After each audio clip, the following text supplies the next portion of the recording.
Hi guys, mon nom est Danny Cronstrom du Guide Voyageur. Dans ce nouveau numéro de la web-série touristique Queer ou pas, je m'intéresse à la magnifique région du Québec, Charlevoix.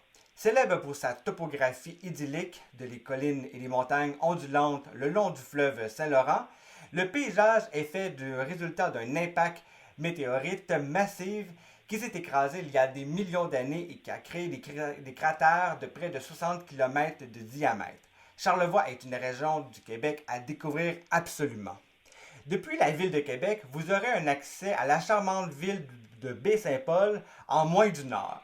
Vous pouvez le faire en voiture, c'est un incontournable, mais davantage avec le train de Charlevoix qui vous donnera un accès à des paysages uniques dont seul le train vous donnera. Parmi les villes incontournables à faire de la région de Charlevoix, il y a bien entendu Baie-Saint-Paul, mais aussi la Malbaie. Pour en parler, j'accueille David Mancini, propriétaire du gîte Terre-Ciel situé à Baie-Saint-Paul. Bonjour David. Bonjour Danny, merci pour le bon accueil. La moindre des choses, j'ai adoré mon passage au gîte Terre-Ciel il y a à peu près quelques mois et je voulais absolument parler avec toi de cette région qui est un véritable coup de cœur. Euh, donc, je ne te cacherai pas, David, que Charlevoix, pour moi, c'est une de mes régions du Québec préférées. Je ne suis pas le seul à aimer cette région-là. Sais-tu pourquoi que les gens aiment tant Charlevoix? Ouais, mais en fait, il n'y a pas une raison ou deux raisons. Il y a des milliers de raisons pourquoi les gens aiment Charlevoix. C'est une destination touristique avec quelque chose pour tout le monde. C'est bien pour les familles, c'est bon pour les personnes âgées, les jeunes couples, les personnes seules ou les amis. Mon frère me dit, je dis un fois que Charlevoix, c'est comme le Beverly Hills de Québec. On est dans un bel paysage avec les montagnes et le fleuve. Et puis, il y a plein des activités à faire, des bons restaurants de haute gamme, accessibles à tout le monde. Puis, il y a vraiment quelque chose pour tout le monde ici. Je me souviens que quand j'ai été à Baie-Saint-Paul, à la Malbaie, puis d'autres villes de Charlevoix, il y a beaucoup de choses à faire. On peut s'amuser pendant plusieurs jours. Pour toi, quels sont les incontournables à faire?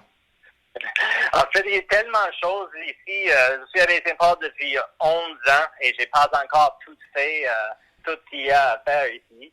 Mais j'ai fait une petite liste des choses que je peux suggérer à faire pour le côté restaurant. Il y a un petit restaurant à Saint-Paul qui s'appelle À la Vache. C'est un restaurant en Suisse où on mange des fondus de fromage et on emmène nos propres bouteilles de vin. Wow! Et l'ambiance est vraiment sympa, les propriétaires sont gentils, de bonne musique et on mange très bien. Puis il y a aussi un autre restaurant qui s'appelle le Mouton Noir. Je sais pas si tu connaissais, je pense que tu as mangé là. Oui, exactement. Je suis allé manger là. Ouais. C'est excellent. C'est un incontournable pour moi aussi. Ouais, le chef est vraiment fameux et très généreux. Là-bas, il y a la terrasse sur le bord de la rivière de Gouffre. C'est une bonne ambiance. Puis il y a juste un autre restaurant que je voulais mentionner parce qu'il y a beaucoup de gays qui vont aller dans ce restaurant-là. C'est le Café des Artistes. Oui, un classique, effectivement. Oui, il fait des bonnes pizzas et puis les tableaux sur le mur échangent tous les mois. Alors, c'est un bon endroit pour rencontrer des gens. Et puis, pour les autres incontournables, sur le côté hébergement, c'est sûr que je suggère pour les gens rester dans les gîtes comme le gîte Terre-Ciel. C'est évident que je vais suggérer ça, mais chaque gîte est différent. Et puis, il y a toujours une attention de détail et de confort qui est là. Et puis, ici à Baie-Saint-Paul, en fait, il y a deux gîtes avec les propriétaires qui sont gays. Il y a ici le gîte Terre-Ciel et puis il y a aussi le gîte Fleury qui est juste de l'autre côté de la rivière. Et c'est deux endroits qui les gens vont vraiment bien. Et puis, je vais juste mentionner deux autres endroits que je pense c'est quand même cool à visiter. À Les Éboulements, il y a un petit moulin. Un moulin à farine qui existe depuis plus que 200 ans. Absolument. Et puis, on peut entrer dedans, rencontrer le meunier et partir avec la farine frais du jour. Wow. C'est comme retourner dans l'histoire. C'est le paysage là avec le petit lac est vraiment joli. Puis, la dernière chose que je veux mentionner, cette année, malheureusement, il va pas être là, mais pour l'année prochaine, Il y a un gros festival de musique et de cirque à Baie-Saint-Paul. Tu as sûrement entendu parler de ça. C'est le festif de Baie-Saint-Paul. Absolument. Il y a des spectacles partout. Il y a des scènes qui flottent dans la rivière. Il y a des spectacles surprises, des spectacles au quai. C'est un fin de semaine de folie à Baie-Saint-Paul. C'est comme tous les règlements en oublié. Et puis, c'est juste un fin de semaine de pur plaisir.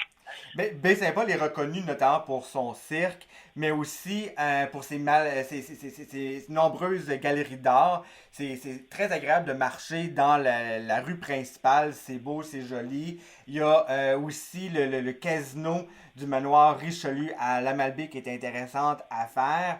As-tu d'autres suggestions à faire dans les lieux méconnus un peu de Charlevoix? Souvent, on connaît Charlevoix pour le casino, pour les galeries d'art, mais as-tu des endroits méconnus que tu pourrais que tu pourrais conseiller aux touristes qui découvrent pour la première fois Charlevoix?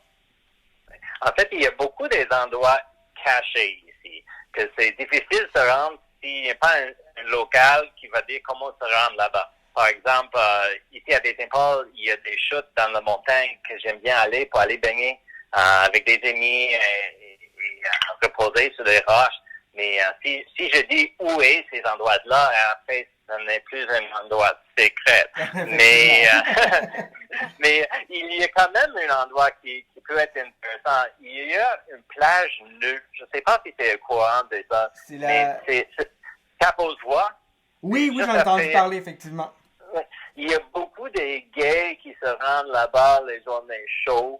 Et c'est agréable de passer du temps sur la plage nue avec des autres personnes comme nous. Et puis, des fois qu'on est là, on peut voir des phoques et des belugas. Alors, si je veux suggérer quelque chose, c'est d'aller à cette plage-là. Effectivement, c'est un excellent endroit à découvrir durant la saison d'été. Le Québec est fait de 4 saisons. Justement, les touristes aiment ça, c'est cette espèce de diversité-là. Le changement climatique qu'on peut vivre. Peux-tu nous proposer des activités à faire à Charlevoix selon chacune des 4 saisons que nous avons? Oui, c'est sûr. Il y a des 2 grosses saisons ici, c'est l'été et l'hiver. Hiver, il y a des skis au Massif. C'est effectivement là où il est construit le Club Med. Il y a le traîneau de chien, le monte-neige, le raquette, le ski fond. L'été, il y a des parcs nationaux. Il y a 2 ici dans Charlevoix, le parc des Grands Jardins et le Haute-Gorge aussi. Absolument. Alors, c'est possible de passer une journée au complet là. Puis, tu sais, à l'année, il y a toujours les boutiques et les restaurants qui sont ouverts. Et puis, c'est possible de faire le tour des hélicoptères ou aller au spa. Absolument. Puis l'automne, moi, j'adore aller à Charlevoix l'automne, notamment pour les changements des feuilles, voir les feuilles orange, vert, rouge, je trouve ça magnifique. Et l'espèce d'odeur qu'on retrouve l'automne, marcher dans Charlevoix durant cette période-là, je trouve ça magnifique. Et avec le train de Charlevoix, voir toutes les couleurs, la saison est magnifique. J'adore beaucoup l'automne aussi. Je voulais mentionner aussi rapidement qu'avec le train de Charlevoix, il organise un festival. Je ne sais pas si ça va avoir lieu cet automne, mais c'est prévu pour cet automne. C'est un nouveau festival de l'art. L'automne s'appelle Panorama. Alors, oui. C'est une bonne idée de garder les yeux sur ça. Absolument, effectivement, c'est un excellent moyen de découvrir autrement Charlevoix. David, tu es propriétaire du gîte Terre-Ciel situé à Baie-Saint-Paul. Aujourd'hui, le gîte s'inscrit parmi les meilleures adresses LGBT de la région. Les touristes homosexuels découvrent de plus en plus Charlevoix. Ça devient de plus en plus une destination intéressante pour cette communauté-là. Selon toi, qu'est-ce qui attire les touristes homosexuels à découvrir Charlevoix? Et puis, on sait très bien que la scène LGBT de Charlevoix, elle est petite, mais elle est intéressante. Pourquoi que les touristes homosexuels se rendent à Charlevoix? OK. Je ne veux pas trop utiliser les stéréotypes, mais j'ai l'impression que les gays sont souvent attirés vers les belles choses. Et ici, Charlevoix, c'est vraiment une belle région. Mm-hmm. Et puis, non seulement ça, que les gens ici sont vraiment accueillants. On ne sent pas qu'on est jugé pour être gay ou des choses comme ça. Et en fait, il y a beaucoup de gays qui vivent ici déjà. non seulement des touristes. Et puis, je comprends, par exemple, les gens de Montréal qui disent, « Ah, mais il n'y a pas des bars gays ou il n'y a pas de sauna. Qu'est-ce qu'il y a pour moi dans Charlevoix? » Mais en fait, c'est toute la nature et la beauté de la région à découvrir. Absolument. Parfois, c'est difficile à l'exprimer en podcast, mais je pense que c'est important que les gens se rendent sur le web, puis marquer Charlevoix, et c'est là qu'ils vont vraiment comprendre l'impact visuel que ça a. C'est beau tout le temps, et en plus, la région, les gens sont charmants, sont accueillants, donc tout ça fait en sorte que je crois que Charlevoix est une destination intéressante pour la communauté LGBT. Pour terminer, David, selon toi, compte tenu que l'émission podcast s'appelle Queer ou pas, peut-on dire que Charlevoix est une destination queer ou pas? Selon moi, c'est sûr que Charlevoix, c'est une destination qui est 100% queer. Comme j'ai dit au début, Charlevoix, c'est pour tout le monde. Queer ou pas.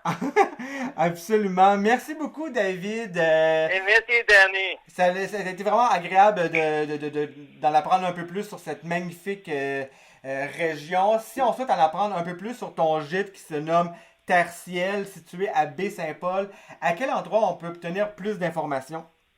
Le meilleur, c'est directement sur notre site web, c'est giteterciel.com. On a aussi une page Facebook, alors c'est facile à trouver par Facebook. Et ton chien est adorable, soit dit en passant. Ah oui, Benoît, il est caché dans l'ombre maintenant. Il trouve ça chaud déjà. C'est l'été pour ton chien. Merci beaucoup. Si vous souhaitez en apprendre un peu plus sur Charlevoix, sur le train, sur le gîte Terre-Ciel, le Gai Voyageur vient tout juste de mettre d'ailleurs sur sa chaîne YouTube une nouvelle capsule vidéo en français et en anglais.